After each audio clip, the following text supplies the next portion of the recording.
Bonjour à tous et bienvenue sur la vidéo de Stranger Things saison 4, la partie numéro 1. Afin de vous resituer un peu comment j'ai regardé la série, j'ai regardé la saison 1 quand elle est sortie, j'avais énormément apprécié la série. Et quand la saison 2 est sortie, au deuxième épisode, j'ai décroché et j'ai pu regarder jusqu'à la sortie de la saison 4. Donc du coup, je me suis tout refait d'un seul coup. La saison 1, la saison 2, la saison 3, et j'ai enchaîné par la saison 4 avec cette partie. Les 7 premiers épisodes des 9 que comprend cette série, enfin du moins cette saison 4, sont sortis donc le 13 juin, et je vais vous faire part de mon ressenti, ainsi que 2-3 théories sur les deux épisodes qui restent pour cette saison. Et avant tout, n'oubliez pas de vous abonner à la chaîne et de liker la vidéo. Ça aide vraiment le développement de ma chaîne, et si vous voyez mon sourire à chaque fois que je vois un abonnement en plus, voilà, hein, moi ça me fait ultra plaisir, donc n'hésitez pas. Point de départ de la série, donc la structure de la saison est influencée par son grand nombre de personnages déjà présents et aux nouveaux entrants. Nous avons ici le choix simple, du coup pertinent mais délicat, de repartir avec les protagonistes qui sont séparés en plusieurs groupes et suivant les différentes branches de l'intrigue. Donc nous avons 4 groupes, ceux à Hawkins avec Steve, Robin, Nancy, Dustin, Max et Eddie, le nouveau entrant. Et ils suivent les meurtres qui sont commis à Hawkins. Ensuite il y a Hooper, Joyce et Murray qui sont en Russie. Et Eleven et Brenner qui sont dans leur base secrète avec le projet Nina. Et enfin Mike, Will et compagnie, donc avec Jonathan et Argyle, qui veulent retrouver Elf. Et on se retrouve au début de cette saison avec un épisode pas mal inégal en termes de rythme. En effet, mis à part la scène de fin qui est assez marquante avec la mort de Crisis, on a une longue mise en place des personnages dans leurs nouveaux environnements, c'est-à-dire que les Byers et Elf en Californie, et le reste du groupe à Hawkins qui vivent leur vie de lycéens maintenant, vu qu'ils sont rentrés en high school. Cette introduction était un peu longue malgré la présence des années 80 qui est toujours aussi présente et aussi bien retracée. Moi j'adore cette ambiance. Dommage qu'on soit pas né là-dedans quoi, hein, parce que c'est vraiment top, mais à part ça, pas grand chose à retenir, hein. Et ce qui pêche aussi dans l'épisode, c'est un rythme très moyen, mais aussi des situations et des dialogues aussi clichés que cringe, qui m'ont fait lâcher des messes sur quelques scènes, hein. Mais heureusement, le jeu d'acteur des différents personnages font un peu surnager cette ambiance un peu délétère, cringe quoi. Et pour la suite de la saison, tout devient de mieux en mieux en fait, que ce soit le rythme, les scènes et les dialogues, surtout pour le groupe situé à Hawkins. Et j'ai beaucoup aimé le personnage d'Eddie, j'apprécie toujours les scènes aussi avec Max, Dustin et Steve. Et au contraire, j'ai moins aimé la synergie qu'on nous propose avec cette nouvelle amitié naissante entre Nancy et Robin, qui semble être un peu trop forcée à mon goût. De plus, c'est le groupe qui va avoir les meilleures scènes, que ça soit en termes d'action ou en termes de suspense, et même avoir le temps de nous installer une sous-intrigue avec les basketteurs fous qui veulent se venger de la mort de Crazy.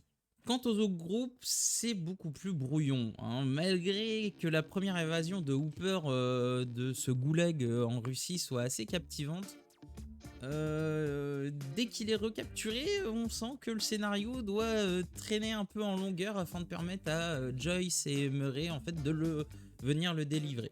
Et pour ces derniers, c'est encore pire. Leur scène était assez ennuyante et leur scène importante n'arrive pas avant l'épisode 6 et 7. Et avant, c'est juste du comique, encore de la tentative, mais c'est vraiment pas marrant quoi. Et pour Elf, le problème vient sûrement de ses cheveux. Plus elle a les cheveux longs, plus ses scènes sont chiantes, comme le fait qu'elle soit persécutée et pas acceptée dans son lycée, ce qui aurait pu être très bien, mais en 10 minutes quoi, pas en 1 heure, c'était assez long, hein. Et au final, sa saison débute vraiment lorsque elle rejoint Brenner dans le laboratoire secret et intègre le projet Nina afin qu'elle puisse se replonger dans ses souvenirs qu'elle a enfouis au fond de sa mémoire et dont elle ne veut pas se rappeler. Pour parler de ses souvenirs, j'ai assez vite deviné que le grand blond était numéro 1. Mais j'ai pas tout de suite fait le rapprochement avec Henry Krill et Vecna, ça viendra un peu plus tard pour ma part. Mon cerveau a fait tilt sur le rapprochement de ces 4 personnes en fait, donc le blond, qui est en fait numéro 1, qui est en enfant Henry Krill, mais aussi Vecna, le méchant de la saison. Ça est arrivé un peu plus tard, hein, plus vers l'épisode 5-6. Et c'est pas forcément une mauvaise chose de deviner avant, car ça demande de réfléchir. Là, on nous propose vraiment une série où on doit se creuser un peu la tête si on veut essayer de démêler un peu les fils avant. Et je trouve que c'est assez rare aujourd'hui dans les séries qui nous sont proposées.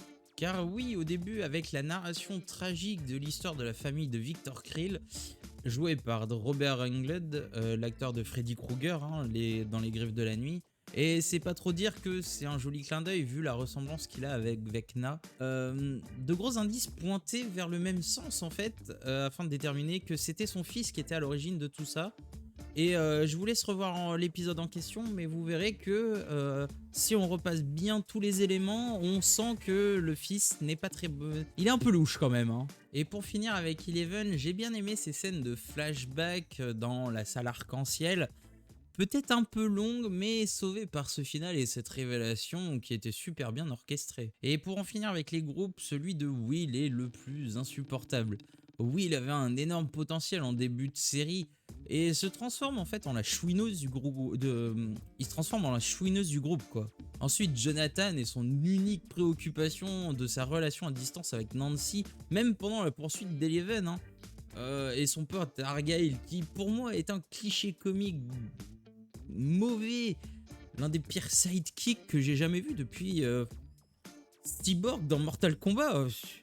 Et c'est dire la performance nullissime qu'a ce personnage, qui est sans doute l'un des pires de la série, hein. Et les scènes comiques du groupe étaient archi nulles, voire médiocres, pour les meilleures d'entre elles, hein. Et heureusement que tout est contenu dans des scènes qui sont assez fortes, comme la capture de Max par Vecna, qui va s'en sortir un peu de justesse. Et là où je trouve la série bien meilleure que les autres, référence à Obi-Wan en ce moment, c'est qu'on a le sentiment de danger de mort qui plane au-dessus des personnages principaux. Et j'ai bien cru personnellement que Max allait y passer. Bon, après la résolution de cette histoire par la musique, ok, par le pouvoir de l'amitié, bon, ça passe, mais ne mettez pas trop d'insistance dessus, hein, parce que pour la suite, s'il vous plaît, genre me faites pas un cercle entre tous les jeunes du groupe se promettant d'être amis pour la vie. Afin de vaincre Vecna, je serais obligé de casser mon écran. Bon, vous aurez compris, en fait, plus les épisodes passent, plus j'ai apprécié la saison. Pour moi, elle ne vaut pas encore la saison 1, il reste 2 épisodes forcément, mais se place juste derrière car on a enfin des réponses à bon nombre de questions, surtout dans les flashbacks d'Eleven. Toutes les scènes médiocres ou mauvaises auraient pu être moins longues et laisser un peu plus de place aux autres, ainsi améliorant la qualité des épisodes et par cascade les rendant un peu plus courts, parce que c'était un peu longué des fois, hein. Bon, maintenant parlons un peu de ce qui nous attend pour cette fin de saison. À mon avis, on a 2 personnes en tête de liste pour être les sauveurs et aussi les assassins de Vecna via différentes pistes. La première serait Steve. Dans l'histoire de Donjons et Dragons, Vecna, temporairement, est éliminé par son bras droit qui est Cass et qui n'est autre qu'un vampire.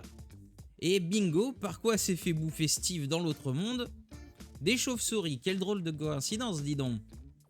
Alors peut-être allons-nous passer par une transformation de Steve, puis son passage du côté obscur, s'alliant à Vecna, puis trahir ce dernier en lui coupant la tête lorsqu'il verra ses amis se faire maltraiter.